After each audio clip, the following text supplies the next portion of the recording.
What's going on, you peeping toms, mes visual voyeurs?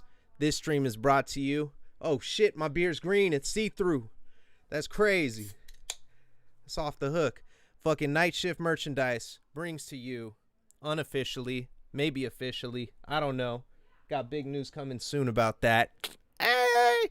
But yeah, we got motherfucking Bossman Slash on here. He is the mind behind UGWA, the hardest, fucking, the craziest, the most interesting event that I have gone to in recent years versus any concert I've been. This easily tops fucking anything I've ever seen.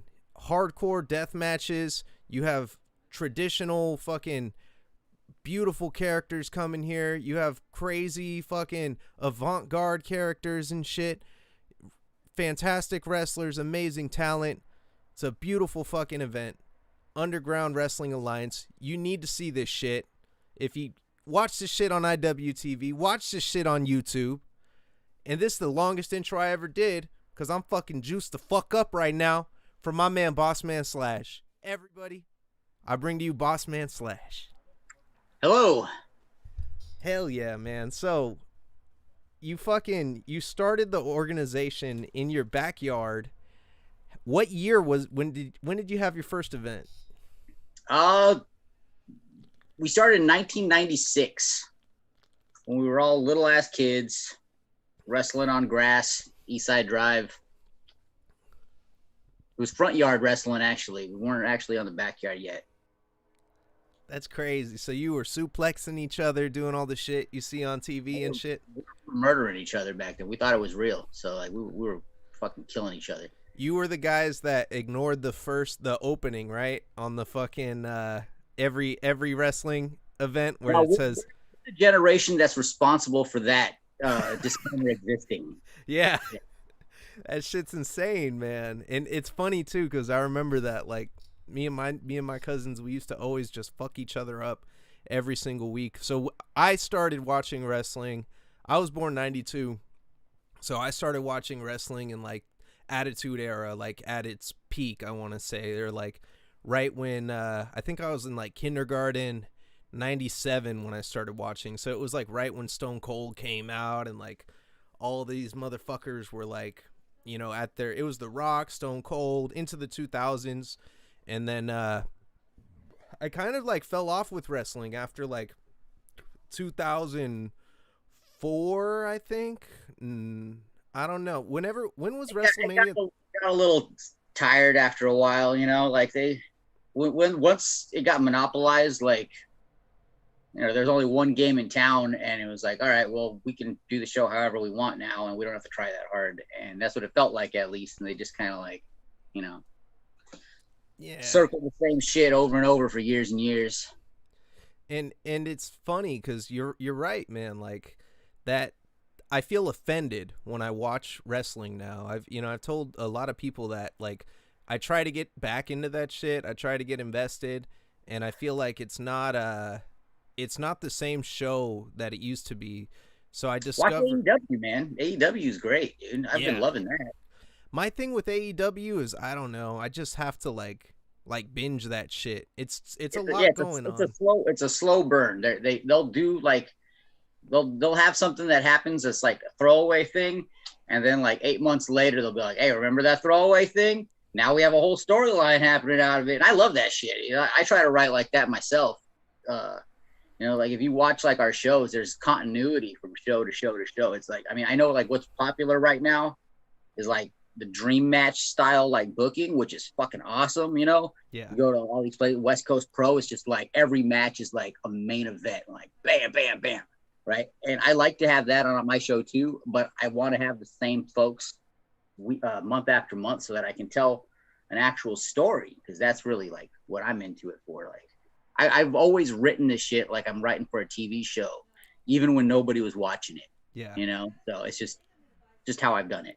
It's wild. Like I've seen Dark Sheik. So the first time I went, Sheik, I guess it was her debut, and she was like wrestling Titus Alexander, and she came out with that, like, you know, with the microphone and was like you know, I beat your sister, I beat your dad, I beat everybody in your family, and like you really ran that storyline. It was fucking wild how like in that night it was like a back, I guess that match wasn't initially supposed to happen. It was supposed to be Tony Vargas versus Big Baby Powder, and then it ended up being Tony Vargas versus, and I don't know if that's fucking fave, dude, cuz it was just so perfect. Well, But yeah, yeah. Big Baby Powder got he got the Rona, so he Oh couldn't shit. make that show. Yeah. So So I mean, he was vaccinated and everything, so he's fine. But I mean, like, yeah, he yeah. got sick. You know, better safe than sorry. Yeah. Weird times we live in. So he couldn't make the show, so we had to change shit up last minute, and it worked out because we had Big Ugly in the building, and he had some pent up frustration from earlier, so he jumped in there. Yeah, and Sheik Had a death Sheik match. fucking runs out too at the end of the match. Like I was like this, I felt like I was, it was my first time at the event. So I was like, I felt like I was watching fucking TV as a kid. I was just like, "Oh shit. What the fuck? Sheik's back in. Oh my god." Like the story just continued, man. Yeah, I try to leave like a to be continued type, scenario at every show. So it's like come back and keep watching. Like it's like a comic book, live action comic book. Yeah, it's wild. The talent too that you get is fantastic. Like Tony Vargas said when he was on here the other week, he's like everybody wants to be on this card. He's like in the Bay Area right now. This is an organization. He said it started out as a yard organization. Like he said, like people used to say that like a dirty word in wrestling and shit. Like, oh, you're a yarder or whatever. You know, you do that They still hardcore do. shit. Yeah, They still still do. do. Really? Oh shit. Oh yeah, they still refer to it, and like I get it. You know what I mean? Like you watch like 90% of backyard wrestling is trash.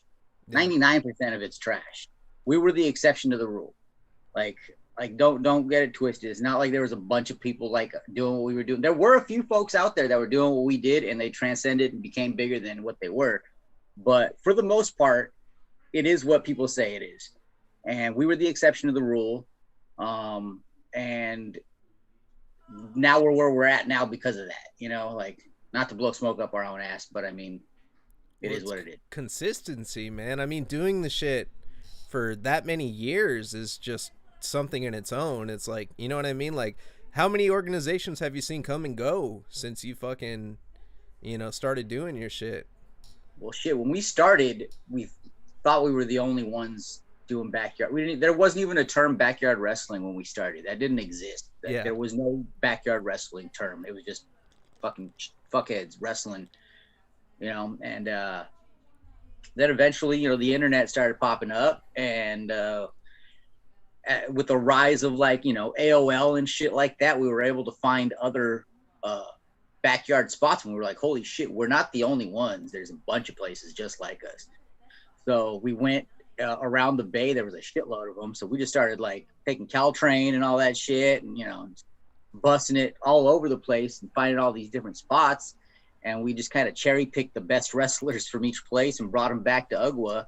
And then that's how we became what we were. And like, I don't do that. Like, it's not the exact same now with like pro wrestling. It's a much healthier environment in pro wrestling these days, but it's kind of the same thing where like, I kind of like hopped from company to company and try to like extend the olive branch and like make friends with everybody. And now like everybody in the Bay is like in a good place. Everybody's cool, Yeah. It's a for the trip. most part. Like, so like this show, it's death matches and death metal. So like, I think it's a trip, like the similarities between the two communities. Like it's a very inclusive community, and it's people that have a passion for something, and they all fucking kind of like congregate with each other and shit. You I, know? I love I love metalheads. Like I would say our fan base is primarily made up of like metalheads that don't even watch wrestling. Yeah. That are just like, we like Ugwa. It's at the place where all our favorite bands perform all the time, but they also have this wrestling. Let's watch that. And like, if you ask an average Ugwa fan, it's starting to change. We're starting to like kind of open it up, and we're getting more fans from other places, and our fans are actually starting to learn about other places. But like 3 years ago, like there would be 200 people in the Ritz, and none of them had any idea there was any other independent wrestling going on. Yeah. They didn't know. Those were fans created by Ugwa right there. How did the relationship start with the Ritz? Because I know they've been very supportive of the event. Like it started. So like, uh, somebody told me that you guys primarily started in the backyard, and then the Ritz turned into your like WrestleMania type event, and then after you guys became regulars at the Ritz, now the backyard is the special place again, like where you do that Yeah, special event. that's a very unique perspective that whoever said that has, and it's not incorrect.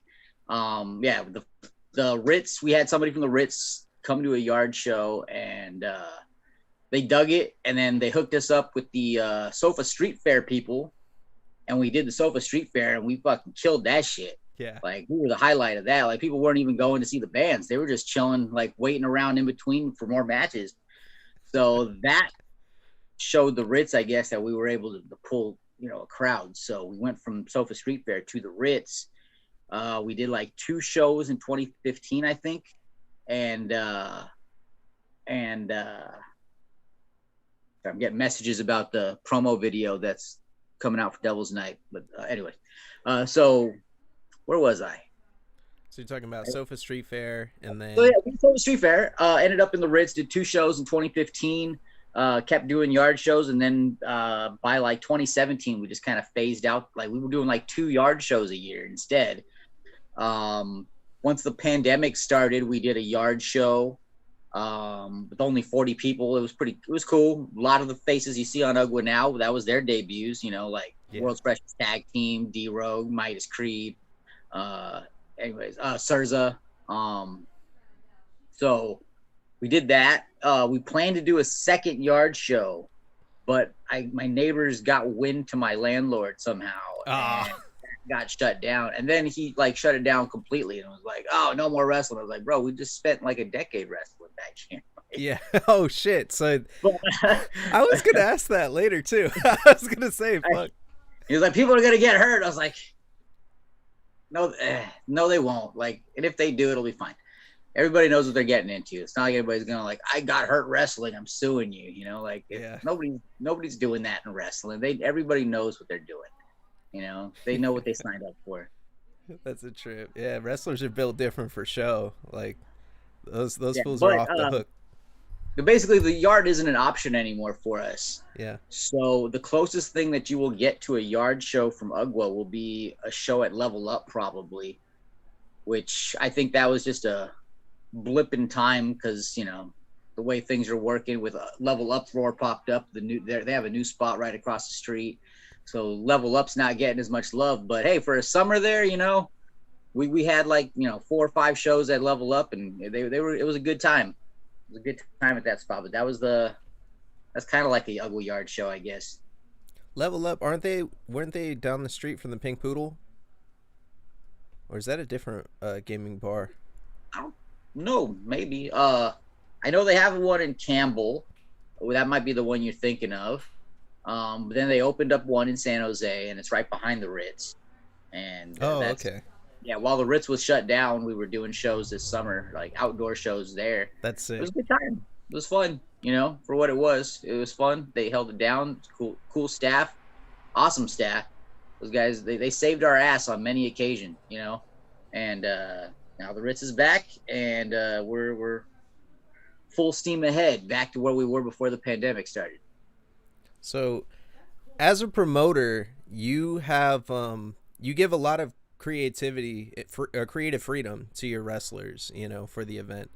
As far as the things they're saying, I feel like do you give them like how much direction would you say that you like give into the story other than I micromanage the shit out of the show. Like, I have a script and everything. Like, I mean, I don't like tell them word for word what to say, but there's very specific thematic elements, that I want to get across to move the story across. It's not just like, hey, go out there and have a great match, and then at the end of it, you guys shake hands, then you lift the guy who beat you arm and shit, and you guys hug, then you go to the back. Like that, like. I hate hugging at the end of matches. I hate that shit. I see, and it's funny too because I see that. I want to believe that the two people don't like each other. You know what I mean? Yeah. Like, and I want the guy who I don't like the most to get beat up. You Yeah. know what I mean? That's the fun of wrestling. Like when you try to turn like, and don't get me wrong, like athletics, sporty like contest between two guys, or like I dig both these guys or girls, and they have a good match. It's like, all right, great. I can appreciate the art of it there, but I want the full presentation where the asshole gets to come up and and that's where I get my kicks. The stories and the characters. Yeah. So on this, in kind of in the same vein, that last that last event, what was your reaction to, like, what was going through your head during that Big Baby Powder Tony Vargas match? So for the people that haven't seen this match yet, is that going to end up on IWTV eventually? Yes, eventually. Okay. Eventually, we still have 2 shows from 2020 we haven't put on there yet Yeah. that are pretty much done that we're just sitting on. We got the level up stuff, which is pretty much cut up. It's just not kind of finished. And then we got the 2 Ritz shows we've done so far. So yeah, it's all we're just gonna like beginning of the year probably. We're just gonna just like flood IWTV with shows. But yeah, as far as what I was thinking during that, I was just hoping Big Baby Powder wasn't dead or severely injured. So you thought it was like some shit went down, huh? I saw the look on your face, and you were talking on the microphone too, and you yelled, "Just pin him, just fucking end it!" Like, and then the ref threw up the shit. I was like, dude, Tony Vargas Yeah, well, said he took the air out of the room that night. yeah. Well, And you don't want to take the air out of the room. Yeah. But it was, hey, you know what? Baby Powder's fine. no, I know that's the thing. That's why it was He was such a he was at trip. the bar later getting a drink. So I mean, like, you know what I mean? Kudos to his abilities. You know what I mean? He goes out there and can look like a piece of roadkill. You know what I mean? No, those guys are both fantastic performers. Like, fucking BBP is off the hook. Like, someone showed me a picture of BBP from that one crazy ass picture of him where he's like all with the blood on him and shit. And someone showed me that, and they were like, "Have you seen this guy yet?" Like, at the event, because I was like, "Oh shit, that last match was crazy." They're like, "You know who's coming tonight though?" And it was the night when he didn't show up and Big Ugly wrestled. So everyone was like, "Oh," but then they had a killer match, and then fucking next month, dude, that shit was insane. It was, and it was cool because I had all sorts of different, like, you get so many different styles of wrestling, like when you go to an Ugwa show. Like, you guys, finish with the death matches. It's like it ramps up, but I feel like the first match of any event needs to really set the fucking tone, for the event that you're gonna have. I like to start with like a match. It's gonna be like a 4-star match. You know what I mean? Like where it's just like 2 hot young ass talents that are just gonna go in there and just fucking go 110 miles an hour and just kick the dog shit out of each other. You know what like that match where like you're gonna see like the handshake and shit and stuff like that I was talking about. Like that'll probably be the first match on our show. Yeah. You know? So don't get there late thinking like we're like, oh, they'll do the weak shit first and then the bits. Like, no, we pace it out. Like it's like we will start with some shit that you paid to see. So like get there on time. Yeah, like Titus, you had Kevin Blackman make his debut, right? Yeah, Kevin Blackwood. Blackwood. Blackman's the guy from the Attitude Era that had like Steve Blackman. Yeah, that's it. I keep fucking thinking that. Steve Blackman's badass too, though. I think he became like a bounty hunter or something in real life. Like I imagine like getting hunted down when you got a warrant and Steve Blackman comes in there and shit with those fucking sticks and shit. Kendo stick and just fucking yeah. But yeah, you had Titus and Blackwood start that fucking event off, and dude, that was like fucking badass. I was stoked to see Titus Alexander like kick off the card too, because that last match that he had was fantastic. Titus is fucking money, and it's just starting to get out there. Like he's getting these bookings. People are like, "Hey, where'd this kid come from?" It's like there he is. And just he's all like, once the LA fights things start, that kid's rocket.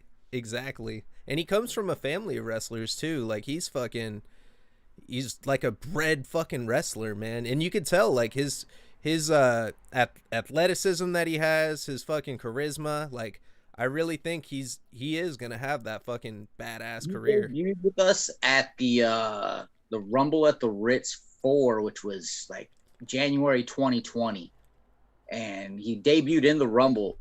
And I remember somebody hit him with a stunner, and he backflipped it out to land, for to sell it. And I was just like, what? Like that was awesome. I've never seen that before. Yeah, he's fucking badass. How long? So how did you get that? Fuck, I'm just gonna be asking about all the fucking Ugwa guys fucking tonight, and how you got them. Like, I mean, shit. How the fuck? Like you said, you went around the Bay Area, you cherry picked the best talent, but like out of the uglies. I mean, I say that because Sheik calls them that. Oh, I'm wrestling one of the uglies, you know. But fucking. But how did you get in touch with them? Did you meet like Big Ugly first, or you met Titus? Like, how did that come to I fruition? I think I just hit Titus up. I don't remember exactly. Like Yeah. most of the time, it's just people hitting each other up in their DMs and just like, hey, like your stuff. You available this date? And there you are. That's probably not as exciting as folks probably think. It usually is. I'm not gonna lie, man. Like that's kind of like how my show fucking comes together. People are just fucking people are way cooler than you expect them to be. Like Oh yeah. that's the biggest thing. It's like, you look at these people and you're like, oh shit, they're hella big. They're not gonna talk to a little guy like me. And then Oh, like nobody's that big, and everybody's got something to sell, and everybody's got to let you know what they're doing and shit. So like, of course, everybody's down to do shit like this. It's a good time. yeah, it's fucking awesome, man. Like this, I love the wrestling world, bro. Like, how much are you influenced? Because you said like a comic book. So how much are you influenced by other media? Like what are you consuming? Do you hit the comic book store once a month, twice a week, or twice a I month?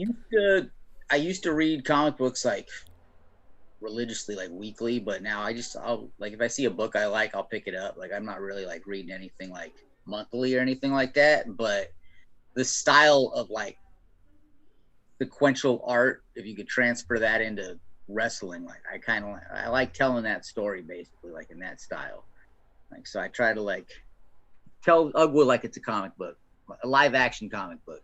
Yeah, and I want to know what's gonna happen next. That's why I'm pissed off. I'm missing out on Devil's Night, fucking Halloween. You guys got to get the fuck out there in Las Vegas. You guys are doing Yep, it at the Super Beast at the compound. Super Beast training compound out in Las Vegas. That's a pretty badass building. He's got all set up and souped up. The ring's got lights under it. There's like a smoke machine. There shoots fire. It's legit. Like I don't think we're gonna be doing all that crazy shit because it costs a lot of money to run all that stuff. Yeah. But yeah, like but we're still gonna be. It's got badass lighting. It's gonna be fun.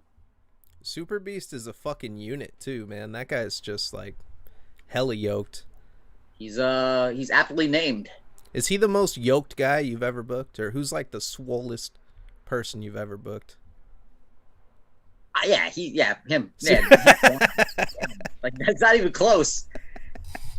Like for a long time, I used to joke that we were like the fat guy in t-shirt company. You know what I mean? And once I had Super Beast on the roster, I like looked around at everybody and I was like, hey guys, everybody's gonna have to start doing some sit-ups or something because like the measuring stick just changed around here and like The measuring stick. you're on a roster with a He-Man action figure now, so like try to live up to it a fucking little bit. Jesus Christ. Yeah, start eating some chicken. I was watching a Starting with shoot. myself, and I mean, not that I'm some like physical specimen, but like I started getting myself into shape too to try to get the roster to rally behind it. Yeah, you think he does that shit that Macho Man said Ultimate Warrior used to do, where he fucking all he ate was bananas, bagels, and chicken, but then whenever he wanted some sweets, he would just crush up a bunch of cookies in his fucking hand and he'd go and he wouldn't even eat it. You smell them? Yeah, like just to get the taste down. Possibly. I've I've seen Two Beast take down some pancakes before, so yeah, that shit is wild, man. Like fucking the talent. Do you feel like the talent comes to you now, or are you always out there looking for new talent?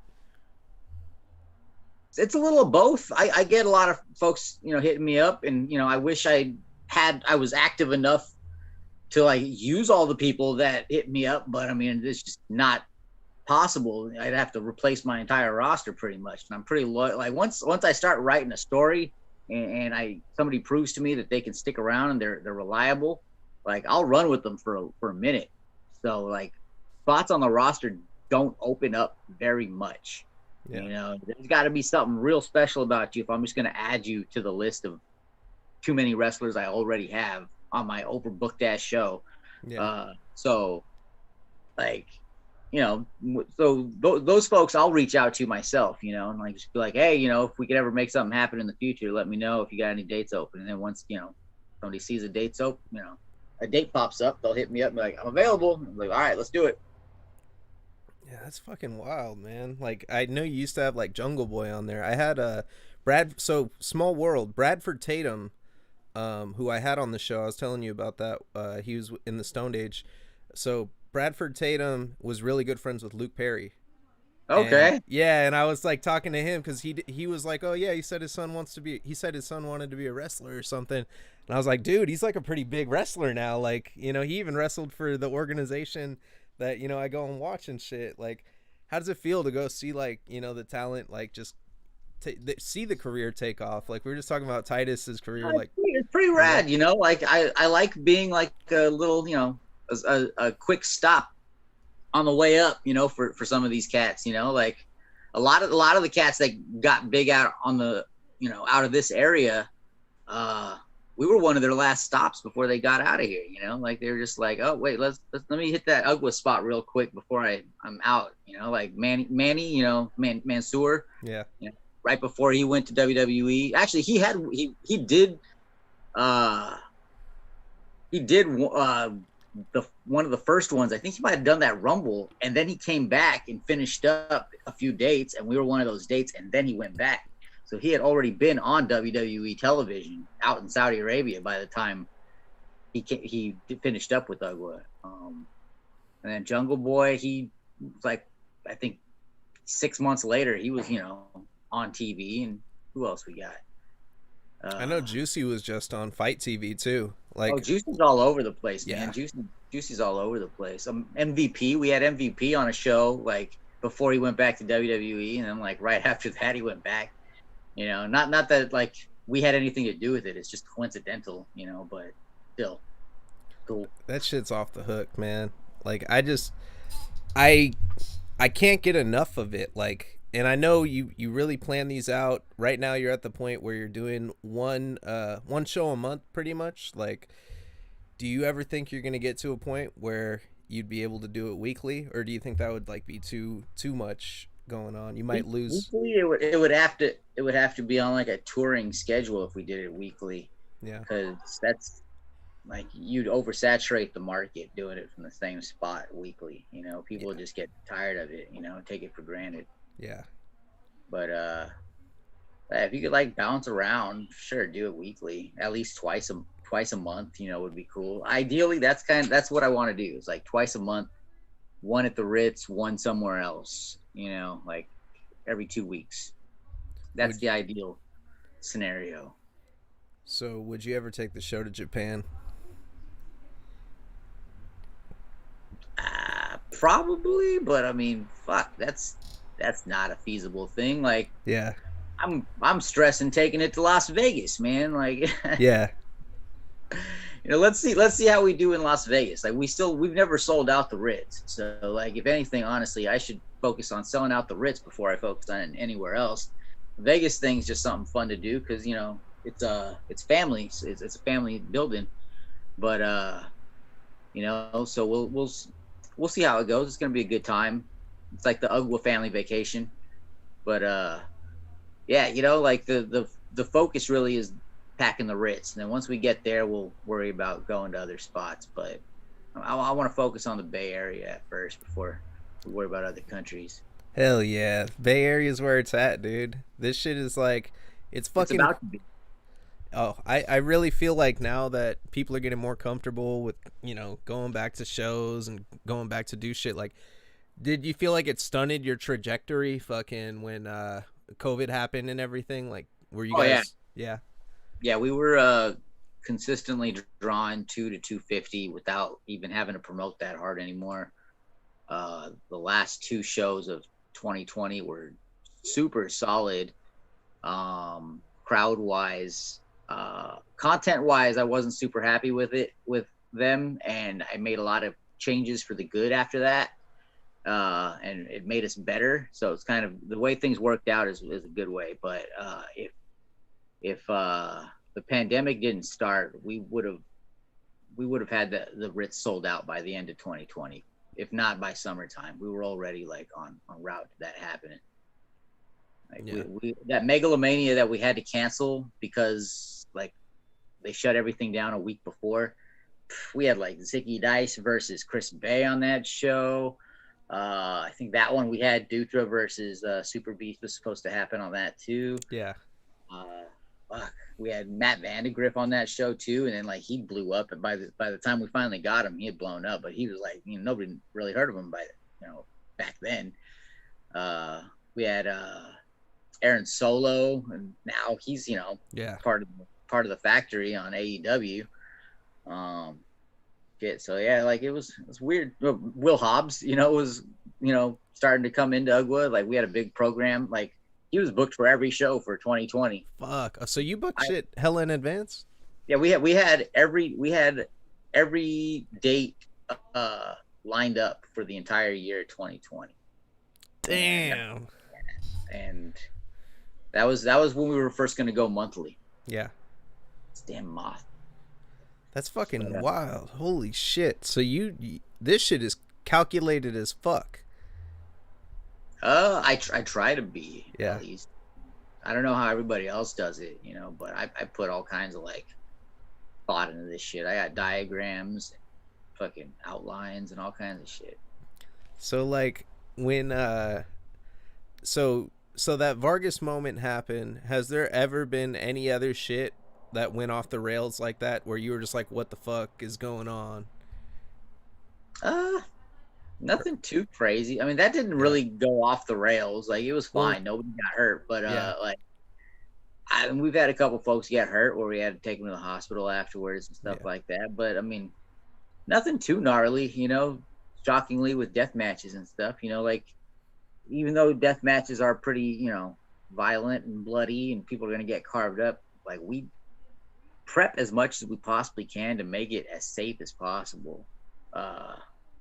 Which, I mean, people might scoff at, but I mean, like, there's certain shit we won't do, and certain things we will only do a specific way because it's the safest way to do it, and so I don't let them get too crazy with that shit. Yeah. I feel like I'm watching you as much as I'm watching the wrestlers because I know I like want to see your reaction to shit that's going on. Because when shit's not good, you guys shouldn't be watching me. Don't watch me. No, it's just fun. Well, it was after I knew you were going to be on the show, so I was like, okay, I want to fucking ask about this shit. Like, that makes sense. All right. You look pretty pissed when they carved up Bronson at the last event, and then he was like leaking everywhere and shit, and then like they had to jump in there. Were you pissed about that? Yeah, I was a little pissed about that. Got blood on the good canvas, but shit happened. Fucking A. Yeah, that shit cracks me up, man. Like it's just funny, like, and I don't know, man, like, Vince McMahon, Eric Bischoff, they used to be like dumbass involved with like different like angles and shit. Like, would you ever throw yourself in some angles? Because I haven't seen you in there other than being on the microphone. That shit's tired, kind of, to me. You like, think so? The guy in charge is like throwing himself in there all the time. Yeah. Like it ain't about me, you know what I mean? Like I'll be a device to like switch shit up every once in a while, you know what I mean? And like to commentate, like, even that, I'm not the best guy to do that. Like I'm too distracted. Like I got too much shit going on. But I got Pollo, and I got KG, and I got a few other, I got Doc Atrocity sometimes. Yeah. So that shit is so sick too. I love the commentary. Like Phil, microphone Messiah, Phil, Antoine, sometimes. You said I was dying when everybody was running around. Like you say some obscure ass references and shit that are just hilarious. I'll say some shit. Nobody gets it, and I love that shit when that happens. Or you know what the best is when like you hear like one person chuckle and it's like, ha, that one person got that. And that Yeah. was it. Nobody else got it. You were like, what did you, at the last one, there are hella people running around. You're like, what the fuck is this? A Power Stone? A round of Power Stone? And Yeah. I was just dying, dude. I was like, fucking, I love Power Stone. Like, Power Stone 2 is my shit. It's funny. I had an idea for a ringless wrestling that basically would be Power Stone, but that would require a budget. So Yeah. hopefully nobody steals my idea now that I've said it on your show out loud. Oh, don't worry about it, man. Because it's you guys are on the trajectory to make that shit happen. Your show is something special. Like I said, I firmly believe that I have a better time. Like it's funny because every time I go, my girl wants to get something to eat. Like, you know, when the break comes, and I'm like, we got 5 minutes to get the fuck across the street. We're gonna grab a taco or grab some shit at the little spot, and we're getting right the fuck back because I'm not missing fucking anything that happens like after this break. We need to get back because and as well, like the death matches come after, you know, the break usually. So I'm like, you know, it's so fucking crazy, dude. Like, when did you, like, do you remember, like, the first death match you had for the organization? And, like, were you nervous, like, running it? You know, we did a couple mild death match type things where it was like, we called it a death match, but it was like, the only death matchy thing was like, oh, at the end, the guy got slammed on a light tube, 1, 2, 3, you know, okay, Yeah. there was the death match, you know, but, you know, and they would gig or whatever, you know, but once Guido came into UGWA, that changed everything because Guido is one sadistic, violent motherfucking person, and it ain't a fucking, it's not a character, it's him. And he's Yeah. nuts, and he fucking brought that nuttiness to UGWA, and I said, fuck it, let's do it, you know, like, what do we got to lose, right? And that was the catalyst for where we're at today, you know, like Guido joining UGWA was what transformed UGWA into a new beast, and it opened the door because it made it okay for folks to come to UGWA because like people were shitting on him for it. They were like, what the fuck are you doing going to wrestle for these fucking yarders, you know? People were shitting on him like about it, and eventually, you know, there's it's like that. The saying goes, "Hustle till your haters ask if you're hiring." Yeah. I mean, that's exactly what it turned into eventually. You know. Damn. Yeah, I got Guido coming on next Tuesday, so we're gonna Do talk. you? Yeah, we're gonna talk about some shit, some how to the art of the blood, man. That so fucking Guido, was he with your organization prior to reffing? Because I was watching fucking Hood Slam the other day, and I was like, wait a minute, that's No, fucking he was Guido reffing reffing. for years. So he was I mean, already he had reffing. like a match or two, you know, reffing, but he wanted to wrestle more. Yeah. So we started the whole thing where we started it online, like viral, where like he started like talking shit on like the comments of one of our shows and shit, and then like we didn't tell nobody that it was bullshit. So like people were picking sides and getting all heated on there. And Yeah. me and him were like off on the side, like in the DMs, laughing our asses off. We were like, because it was exactly how we designed it, and people were like totally eating it up, and it was hilarious. But yeah, I don't think that could fly these days. I think people have smartened up a little bit, but we used that to just, you know, generate some excitement for him coming to the yard. We had we had like 200 people at least back here for that show. That shit was packed. That first Bronson versus Guido match, like if you can see it on YouTube. That's some classic UGWA yard shit right there. That was crazy. That was on my birthday. Yeah. That match was fucking nuts. The finale, they go through all those layers of fucking just like shit you don't want to land on. I was like, oh my god. And they busted out the gusset plates. That was the first time I'd ever seen gusset plates get used. Yeah. And gusset plates are the fucking grossest shit. Like these motherfuckers are getting those slapped into their faces. I'm just like, I'm too pretty for that. Keep that shit away from me. Fuck. You know, and that the beauty though, like too, about the death matches that I've seen, you know, you've run with the organization, like I feel like I've fucking seen damn near all of them. I've gone on like YouTube, everything that I could see on the internet, you know.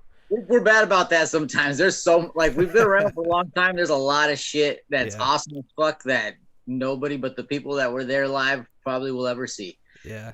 You know? So I That's mean, beautiful. unfortunately, but yeah, it helps the legend live. But we've had some crazy shit online that nobody ever saw. I But mean, like, that's not online. I mean, yeah. So like you guys still have like a tastefulness with the death matches though. It's not like cuz I've seen some shit on the internet like I follow this I think it's called King of the Death Match or some shit on Instagram, and yeah. like they like did an angle where a dude cut another dude's like finger off, and I'm like I don't know if that was an angle or if that happened. Have you seen that shit? Yeah, they really got his finger cut off. I guess I don't know. What Fuck. the I mean, fuck? I don't know what the payout for that was, but That's what Jesus I'm Christ, saying. I don't Like know about all that. Like, yeah, like I was so like I see I that guess though, and there's I'm worse like things you could get chopped off in a wrestling match, but I mean that's what's probably gonna happen next time.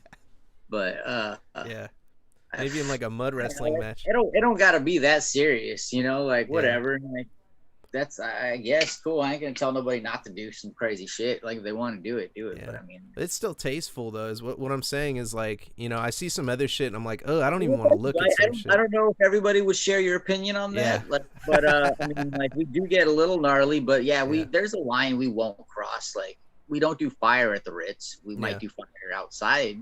I'd Level never up. seen the pizza slicer, and I don't think I want to see that. You know what I mean? Nah, that ain't shit. That shit, Pizza cutter a ain't pizza shit. cutter, man, bro. That's just straight slicing a motherfucker. Pizza cutter ain't shit. The fucking cans ain't shit. Like people are like scared. Like light tubes are worse than both of those things. Like light Yeah. tubes are fucking actually pretty fucking gnarly. Yeah. And people don't give the light tubes like the proper respect. But 9 times out of 10, when I've watched deathmatch and something went wrong, it was because of a light Light tube. tube. It wasn't because of something else. Yeah. Light tube will fucking kill you. Fucking, how much do you spend, like, in a Guido match on light tubes? I seen just boxes and boxes. I was like, this guy work at the fucking, like, you got to know someone who works at Home Depot to be able to afford all that shit. Remember that part of Fight Club when they kidnap that guy and drag him into the bathroom, and then they're like telling you like, you know, all the jobs that they have and how they Yeah. watch him while he sleeps and shit. Like I got people that just bring me shit. Like I'll come home from work and it'll be like a cat bringing you a dead bird and leave it on your porch. I'll just come home and there's like a bundle of light tubes sitting there. It's like, here, thought you could use these. Well, thank you. I could use these. That's fucking cool, man. Like fuck, you built this whole thing, you know, in your community. It's you stayed loyal to San Jose. San Jose, I've seen you say in another interview it's kind of like Springfield. Yeah. Like it's a self-contained fucking city, you know, like and I totally agree with you on that. Like San Jose is like a different world than San Francisco, you know. And you think like the whole bay would be the bay, you know, but it's like it's just fucking it's fucking nuts that you're getting like recognition from everywhere with this shit, you know? Do you feel like I feel like fuck, I don't the internet, man. Do you think the internet is like a big part of the success of Ugwa? Uh I don't, I mean, yes, but the internet's part of it, like the success of everything. You know Yeah. what I mean? The internet's been there since UGWA has like started pretty much. Um, I don't know what to attribute to our successes. Like, I feel like we still got a long way to go. Like Yeah. we're not like we're successful. We're damn successful for a little old backyard wrestling company. But as far as a professional wrestling company goes, we got a long way to go. And we'll get there. Pandemic fucked us up a little bit, a couple personal things got in the way, but I mean, we're like the quality of the product itself is so good that with the little ass budget that I do have for all this shit, because I'm like not rolling in dough, the small budget I have for it works because I know that we're gonna bring a crowd and the show will pay for itself. Yeah. Like hopefully it pays for itself in Vegas, but sometimes there's a dud, but you got to gamble, and I'm hoping that folks turn out, but I don't know how it's going to turn out, because San Jose's, everybody knows what to expect. Out there, we're competing with, Blue Man Group and David Copperfield and fucking Chris Angel Mind Freak and fucking whatever, fucking Circus of Soleil, fucking Beatles, whatever, when you go to Vegas, when people from out of town of Vegas go to Vegas, they're not thinking like, hey, I want to go see this little indie show. Like they can go back to Nebraska and do that shit. When they go to Vegas, they want, I want gambling and cocaine and hookers and the spearmint rhino, baby. People want to go do some crazy Vegas shit when they go to Vegas. So like they're not thinking like, oh, where can I go see an independent wrestling show? So we'll see. There's some cool shows though that pop in and out. I remember when I went, I wanted to go to this because it used to be legit. Now it's like it kind of turned into like some weird shit. But you ever heard about the Lingerie Fighting Championship? Yeah, a little bit. They literally would just get chicks in lingerie and then like have them at a similar weight, and then like the first like 5 events were like UFC, like the early days of UFC. They would go at it, just throwing fucking potatoes at each other. Cage match, just like fucking go. And it was a trip because they would do that. And I remember seeing one where like the chick ran up and like socks the other chick, and then the chick was just like, no, it's like she didn't want to get hit in the face, and they just end it. They're like, TKO. I was like, why the fuck? Well, at what point did it turn into wrestling? It's not even wrestling. It's like a weird. It's almost like grappling. At what point did it become a work? I want to say like after like 5 or 6 events, after maybe. A couple girls got their noses broken. Like, yeah, gotta do something about this. Let's make this shit fake like wrestling. Fuck it. Like it was like, what the fuck? Like, but it's a thing. I guess I don't know if they still do it, but it was a thing in Vegas, and I was like, shit, I'd be down to go see that with the boys out there. Horny men in the world, there will be things like that.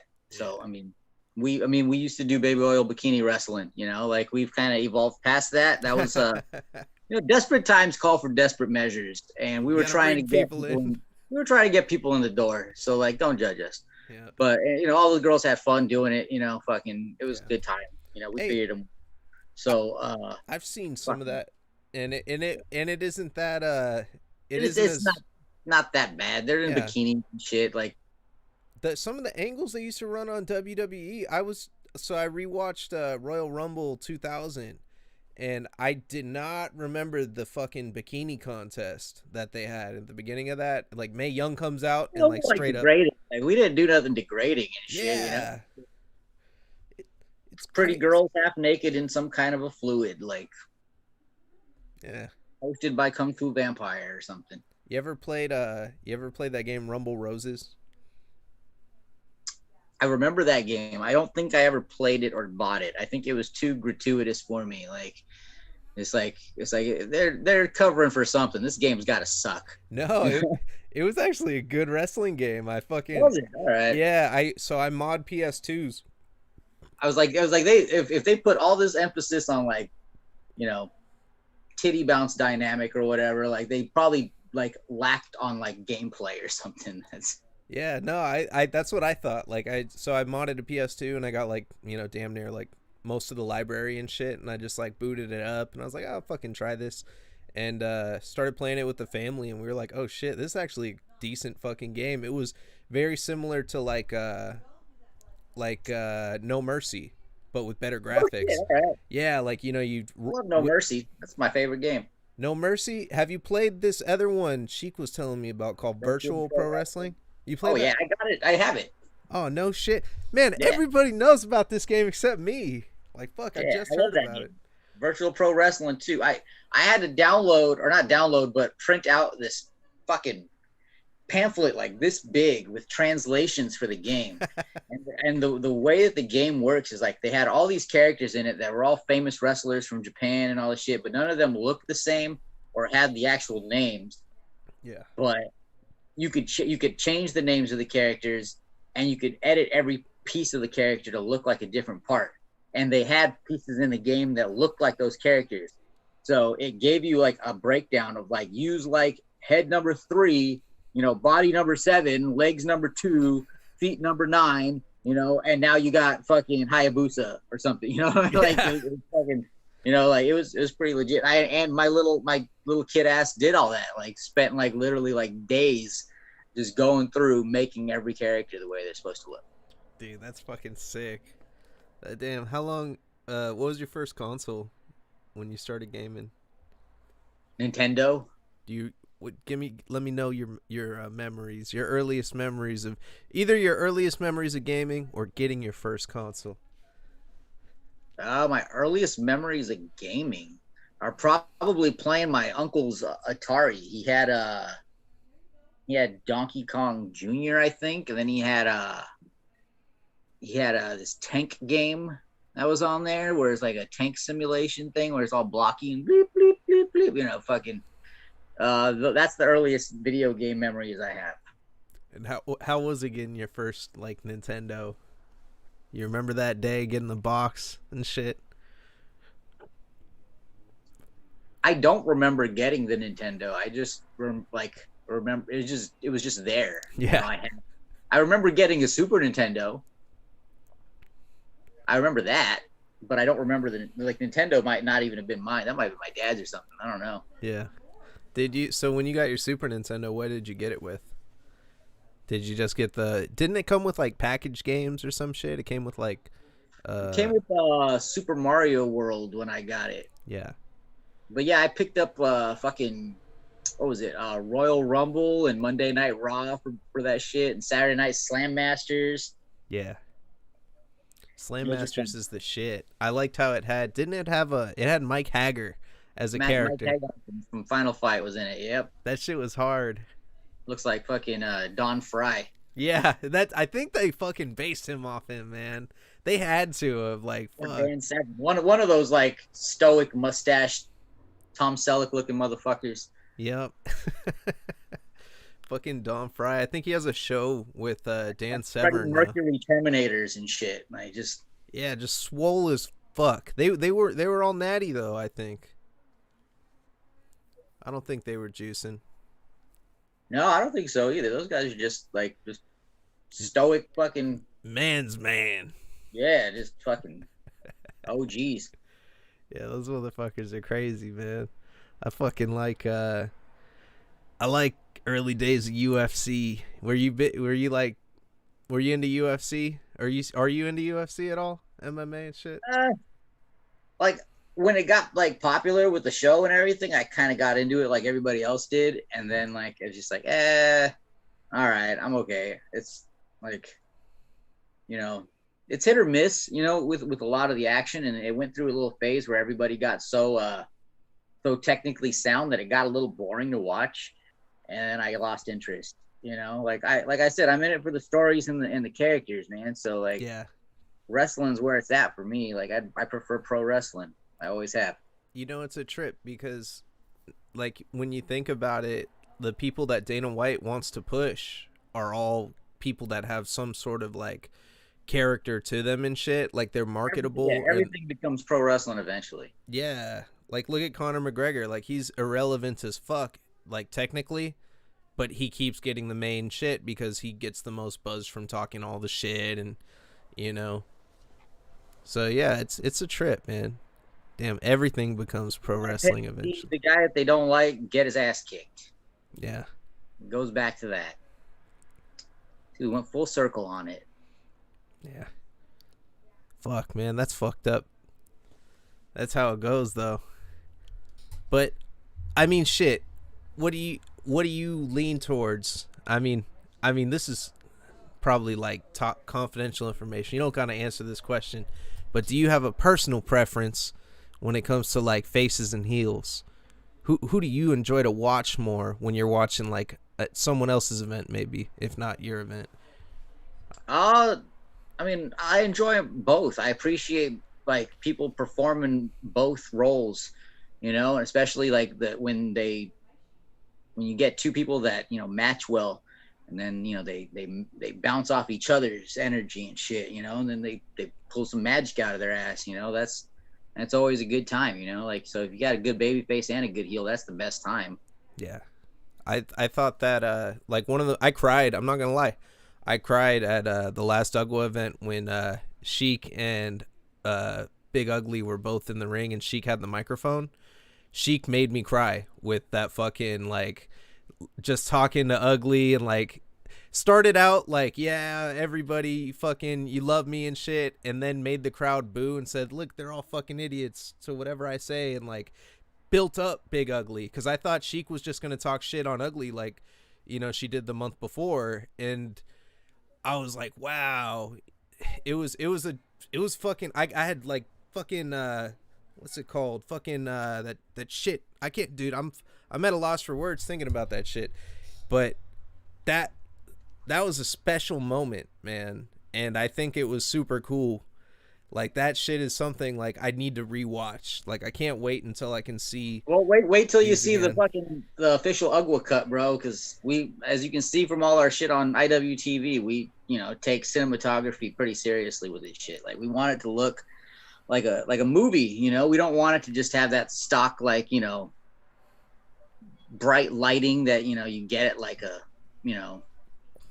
at a Moose Lodge or something. Like Yeah. I like wrestling looks weird. Like when you have the same lighting, like you're at the grocery store and shit like that. It's just like, man, I don't want that for my wrestling. I want it to have concert lighting. I want it to be an experience. I always tell people Yeah. it's like if Fight Club and Rocky Horror had a baby. That's the fucking essence of it. It's, you want to see somebody just get the dog shit beat out of them, but you also want to see them like dance to the ring and shit. Yeah. No, I know, dude. The intros, like when some people come out, like fucking D Rogue, um, bro. I just Midas. I was like, I was dying too. Like when Midas went up on the fucking on the ropes and everybody started yelling for flippy shit, and then he just turned around and flipped everybody off and jumped off. He's like, "Fuck all of you. You're just booing me a second ago. I ain't doing no shit for you." I was crying. Like it's just that. Like I remember shit. I watch movies and I don't remember shit. You know what I mean? Like I'll watch fucking Transformers and I'll tell you like who won. I won't tell you what the fuck happened, you know? But Hard to like tell with those Transformer movies, man. yeah, they're all the same, man. Robots fighting and shit and fucking Megan Fox maybe, you know. But yeah, like First couple ones. yeah, like it's it's fucking killer, man. And I want to see it everywhere. Like I told Sheik, I was like, get I told Sheik you need to get Hood Slim on fucking like on Adult Swim from like 3 in the morning for like fucking and Sheik was like, nah, these corporations don't give a fuck. Like they, if anything, they want to take what like independent promoters have, like that's good, and then they want to concoct it into their own shit so they can make money, and it's like it's a fucked up like position to be in, but I think it's awesome too and beautiful because like Bradford Tatum, fuck, I'm like all these fucking interviews are like merging into one, bro.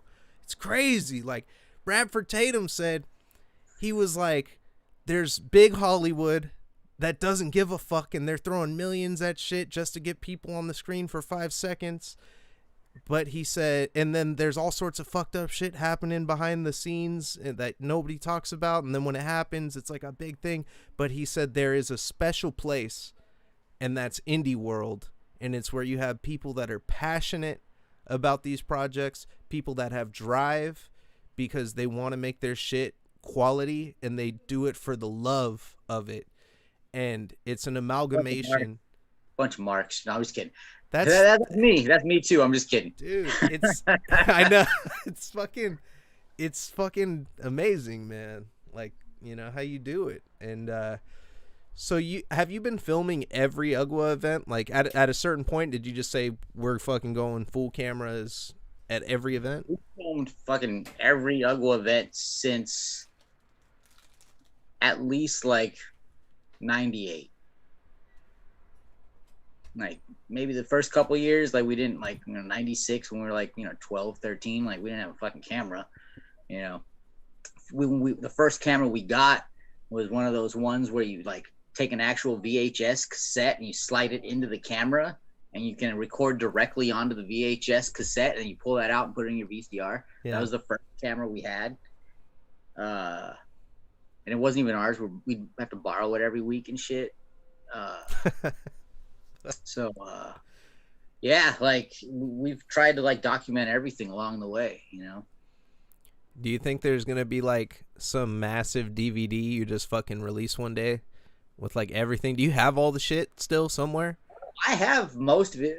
Like the thing is, like technology's changed so much since we started that I don't have cameras that run a lot of the old tapes anymore, and a lot of that old shit nobody would want to fucking see anyways. It's not good. It's not good. It's backyard wrestling. It's like little kids fucking just dangerously almost killing each other.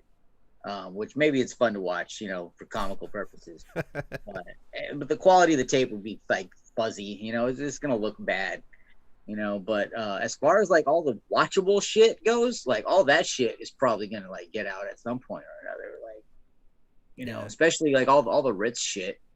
Dude, I'm like, where's my Ugwa shit?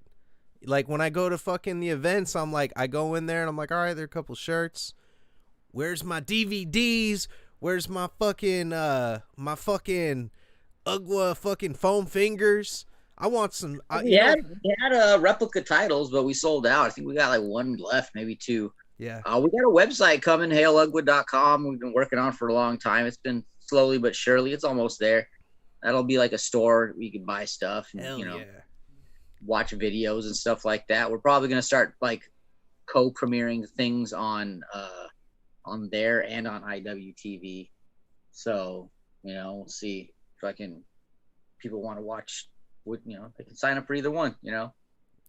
I'm down to stream the shit too. I know you had Pollo Del Mar, so I asked Pollo Del Mar how she got in contact with you. Pollo was like, "Yo, I fucking just reached out and said I love watching this show. Can I do commentary on it?"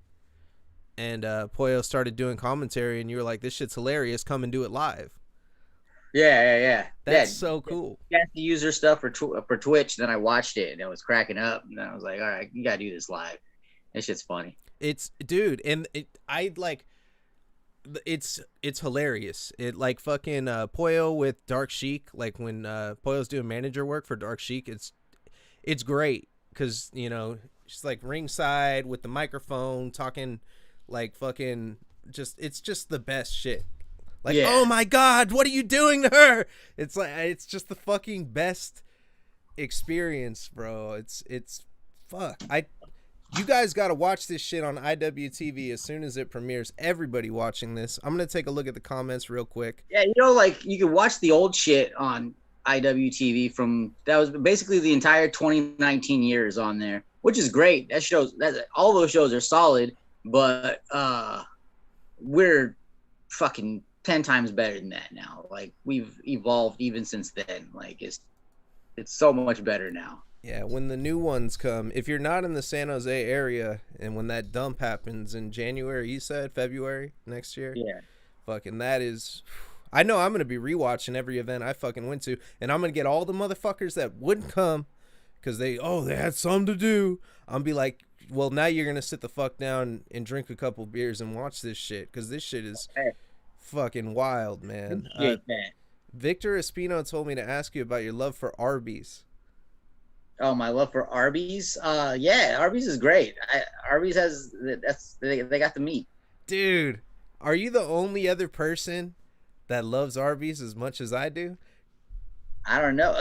I've met a few folks that love Arby's. People that know what's up love Arby's. People that talk shit like they don't know. They haven't been to Arby's in like 10 years. Like Arby's sucked like 10 years ago, but they're way better now. Arby's sauce is fucking delicious though. I remember like that berry sauce they got is legit. That's like the best shit ever. That like sweet and sour berry sauce. I haven't had that. Yeah, it's like a berry based sweet and sour sauce. It's like jelly almost, but it's like got a spice to it and dip your nuggets in it. Woo, that shit's bomb. Where is there? There's nuggets at Arby's? Where is Arby's in the Bay? I don't know the Bay anywhere. I always go to Arby's when we're driving to Vegas. I just drove to and back from Vegas, and every time I said, let's stop at Arby's about, halfway there. Yeah. And we always stop there and eat some Arby's, and that's the spot. I got to stop. I tried to get my fucking car to stop like like at Arby's, and they were like, "Nah, fuck that. We're getting some Carl's Jr." I'm like, "The fuck." It's across the street from Arby's. There's a Carl's Jr. across the street from it. Wait, is that? Oh, I know the Arby's you're talking about. Then it's the one at like Love's, right? There's like a Love's gas I think station. so. Yeah, yeah, yeah. Yeah, I was What a just boat. there. It's like there's like a little town that's just gas stations and fast food restaurants. Like you're just Just a fucking oasis of like, fucking yeah, grease. nowhere for anybody to live. It's just that's all you got. You got some fast food and some fucking gas stations. Yeah, I was dying. We were driving through the desert, and we seen like a fucking we seen like a fucking RV in the middle of the desert, like at just out in the middle of nowhere, and then we seen a car like in the middle of nowhere, just like parked with the windows down, and my girlfriend was like, my boy was like, "What the fuck are they doing out there?" And my girl was like, "They're only doing one of three things out there. They're either cooking, fucking, or killing." And I was like, "What the fuck?" But it's, dude, that's a bizarre ass drive. But do you always drive to Vegas every time? Usually, yeah. I've made that drive a few times now. Are you driving to Devil's Night? Yeah, I'll be driving to Devil's Night. We've got a lot of people driving. So we have a lot of cars out there. So just in case we got to go pick some shit up. Got to get some supplies, some death matches. Not death match. We don't have a death match on that show. Well, we do have like hardcore matches and stuff. So Yeah. When are you dipping out? Are you dipping on like Friday? Thursday. Thursday? Oh, okay. Yeah, we'll be at the Grap House show the day before. Flyering. Oh, okay. And then wait, let me look at the schedule. I didn't even so Devil's Night is Sunday, right? No, that's Saturday. Saturday. Devil's Night is the night before Halloween. Yes. Okay. It is. Okay. Devil's Night's on Devil's Night. Yeah, I know. I keep getting the schedule mixed up and shit. For some reason, first I thought it was this weekend, then I thought it was like the fucking following weekend. The 29th, Grap House has a show. And then the day, like the same day as us, right before our show, I think Versus Pro has a show a few hours before ours that should end right about the time that ours starts. And then after our show, there's an FSW show. So there's 3 shows on Devil's Night in Vegas. We're the ones sandwiched right in the middle. So we'll see how it goes. Yeah, man. I believe. All I gotta say though, like regardless, whoever the fuck sees that show is going to walk away with something special that they're gonna talk about. Like it is seriously fucking like I it's just something people have to see, man. It's like Jesus, man. Like when people and I'm not like preaching or nothing, this ain't like no religious podcast, but it's like some shit that like you see and you want to tell people about. That hella sounded like fucking it's like fuck. I know I'm on a sick one. I'm like drinking beers and talking about Jesus. It's like yeah, I get it. It's like what I'm saying? It's like you see it's like a spiritual experience. It's like a pyramid scheme. You got to sign 2 people up to go to see Ugwa, and then they sign 2 people schemes up. Are always shitty at the end, so it's not a pyramid scheme. But yeah, I could dig the whole like I know religion. We could say it's a religion. Ugwa is a religion, and fucking Sheik is Sheik started her own religion out of wrestling, the Church of Wrestling. So there you go. It is a religion. Yeah, that's crazy. Is Sheik's gonna be out there at Devil's Night? She can't make Devil's Night, but she'll be at our November 21st show back at the Ritz, Ugwageddon. I can't wait. I'm there for sure, dude. I'll be the first one. That show's gonna be crazy. That show we got well, for Vegas, we got some crazy matches lined up, but yeah, November 21st, we got some great. Like that's basically the season finale. Oh, that's the end until what? January or? We'll see. Yeah. February at the latest, probably, but maybe January. Right on. Yeah, man, I'm fucking. Might take an extra month off. We'll see. I don't know. I don't want to lose too much momentum, so maybe we'll just keep rolling with it. But I'm definitely taking December off. Yeah, I feel that. I need a vacation. This shit's fucking all consuming, man. It sucks it sucks the life out of you sometimes. Like I talked to Dave Wasted about like, being a performer, and he was talking about like anxiety like happens, and he does he tours with his band, you Yeah, know, he's in a band. and he's like, dude, when I'm doing a show like playing guitar or playing bass, he's like, I don't give a fuck. I go out there, I know I'm gonna kill it, I'm doing my shit. He said, but when I'm wrestling, he's like, I'm fucking, I got the butterfly. Well, that's not exactly what he said, but he was saying like, you know, like I have that anxiety because I want to perform well, want to do shit right. And I was like, it's crazy, man, because you're such a natural. Like he's one of the funnest dudes that I see out there. Yeah, he's over. People dig him, and now he's teaming up with Rob Shit. You know, Yeah. they got a tag title match in Vegas.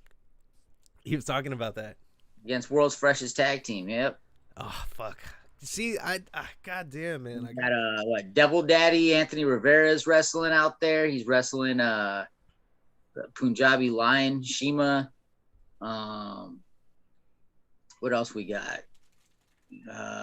We got the battle of the Vegas Monsters. Well, I guess not just Vegas Monsters because we got a Texas Monster in there because the Phoenix Kid's in it. But it's Phoenix Kid versus Funny Bone versus Beast the Butcher versus Lazarus. There's a 4-way there. Death match too? It's not a death match, but I mean they can get a little wild. Like I'm sure they're gonna get a little crazy. Like we're probably not gonna have too much glass, if any glass. Yeah. It's like Super Beast don't want glass all over his fucking building. Yeah, I'd be like, what the fuck, man? Gotta clean all this shit. But what's it called? We'll have glass in San Jose though, on the November 21st show. Well, yeah. What else we got? We got Super Beast is taking on Juicy. Damn. Oh, that's a fucking like badass match. We got Jody himself's taking on Midas Creed. D-Rogue's taking on Big Baby Powder. UGWA Championship. Battle Kings defending against Caljack and Stevie Tresario. Yeah. Triple threat. That last triple threat too was that's the card right there. Yeah, I think it's only 7 matches, 6 or 7 matches. It's gonna be a quick show. Yeah, that's that's killer though, man. Oh my god, fuck. Yeah, November we got. I'll premiere it here. I haven't even announced it anywhere yet. We're gonna do Kevin Blackwood versus Starboy Charlie. This shit is off the hook, bro. I can't wait to see some more fucking Ugwa, man. I just like I want to live Ugwa. If every night was Ugwa, I'd fucking be happy. I'd fucking pull my hair out if every night was Ugwa, but I appreciate that you would be happy if it was happening that way. That shit's nuts. Like it's the people like the people that haven't seen this shit. Fucking, you got people smoking weed. You got fucking the craziest talent you ever seen. People doing flippy shit. You got people bleeding. You got fucking what is it? You got fucking like more shit. Yeah, more flippy shit. We need more flippy shit like that. Yeah, more gay shit too, though. More gay shit. Yeah, no, absolutely. That is a big one of the biggest things. My first memory when I walked into the event, it was so surreal and bizarre to me because I was invited to Ugwa and I was like, all right, I'll check this out. And I was like, you know, I didn't know what the fuck to expect. And I walk in, you go into the Ritz and it's like light outside still. And then you go into that darkness, like, because the show was already started and it was just dark as fuck. My eyes are adjusting and I'm like, what the fuck's going on? So I walk up and I'm like, oh shit, don't want to trip over anything. And I'm like, who's in the ring? And some music was playing. And fucking Devil Daddy was walking in. Like, as I walked in, he's coming in, making his entrance. And he jumps up on the ropes. And he has this little, like, hair, like, piece of hair slicked down. And he's, like, humping the shit. And I was just fucking, like, everybody screaming, more gay shit. More gay shit. And then he was wrestling Levi Shapiro, who's, like, like The most traditional, like traditional like guys that you could find. Yeah, yeah, like he's sick. You know, it's like what the like the who you think is like a wrestler. Like is that's if you think if you imagine like a fucking 80s like wrestler, like what a wrestler like exactly. That's Levi Shapiro and like fucking the way that match started off. I was just like, okay. I was like smiling. Like you ever like smile so much your face starts hurting type shit? Like yeah, that's how it was like for the beginning, and I was like, "This is fucking hilarious, dude! Like this is great!" yeah. Like, So you missed that tag match on that show. If that's the match you walked in on, you missed the whole ass tag title match. yeah, yeah, that was too fresh, right? When they got the Yeah, fucking, they that's got the the only title. match in that show we've put online, so you can actually see that match online. So I think I've watched it on here. I probably have yeah, watched it on here because I like that. There was one night where I just got super wasted, and I was like, I can't play out because I was streaming games. This started out as a game streaming fucking channel, and yeah. then yeah, Night Shift Merch ended up coercing me into turning it into an interview, and in a coercing is a bad word.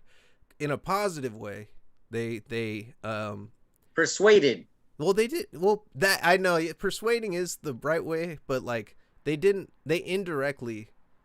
suggested. Yeah, they. It kind of just it came into fruition. Like I actually have. So you see how I say like Night Shift. This show's brought to you by Night Shift Merch. I don't Yes. really know if it's brought to everybody by Night Shift Merch yet, but I have the fucking.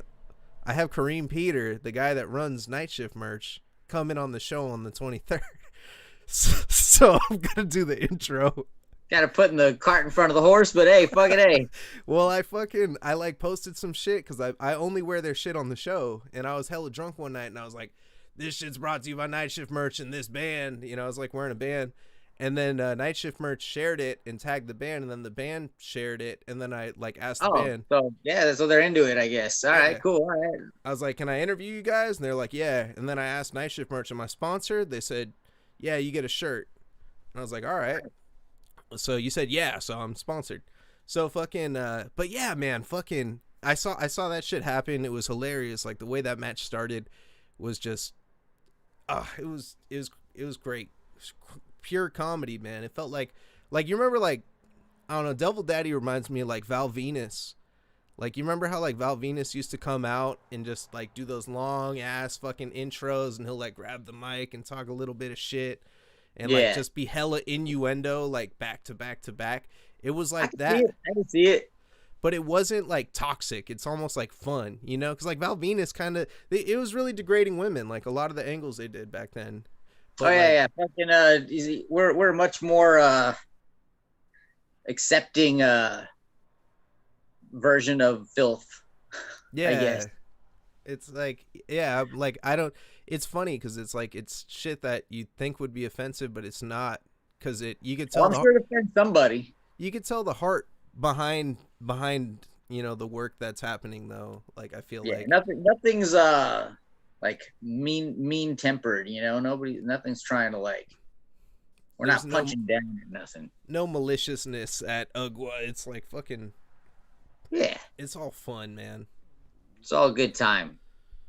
Yeah, fuck, dude. So you still got time, or how you doing on I would time? say we probably did wrap it up because I'm about to watch Bloodsport in a I second. know you said that. I know. My Starts at bad. 8, I think. It starts at 8. All right, cool. So Yeah, I got to see fucking Starboy Charlie on Bloodsport and shit. See, I'm bummed out they didn't put Super Beast on this one. He was on the last couple of them, but yeah, we got what? Yeah, Starboy's on this one. I don't know if there's any other Ugwa people on this one, but yeah, fucking a. hell yeah. So everybody, Bossman Slash, you gotta fucking get your ass out to Vegas to watch this fucking event. He's being very humble about it. This is the only event you want to see. If you are in the Las Vegas area, you need to see this shit. It's gonna change your fucking life. It changed Yeah, my life. if you're going to any of the other wrestling shows in the Vegas area the weekend of the show, and you show the door person the ticket that you have for the other show, we'll knock $5 off at the door so you can get in for $15. So there you go. That you heard it here first. Bossman Slash. And then everybody in the Bay Area that watches my show, November 21st, if you're not making the trip to Vegas, Ugwageddon, a fucking night to remember. One for Yep. the books. This one, this is the Pre-sales $20. Door is gonna be 25. It's worth at least 50. yeah. Oh, Come, absolutely. I buy extra tickets to every UGWA event every time I go because I'm thank you. like, yo, Appreciate that. I need to get more motherfuckers in this motherfucker to see this shit because you'll be hooked. This show is like crack, but with Yeah, no. I mean, a lot of folks they don't want to give it a chance because like we've the Bay Area spent a long time burying us, and it still like has its there's still the residual effects of that still out there a little bit. So people got to warm up to us, but once they see it once, fucking, they always come back. Yeah, just like crack. UGWA, baby. And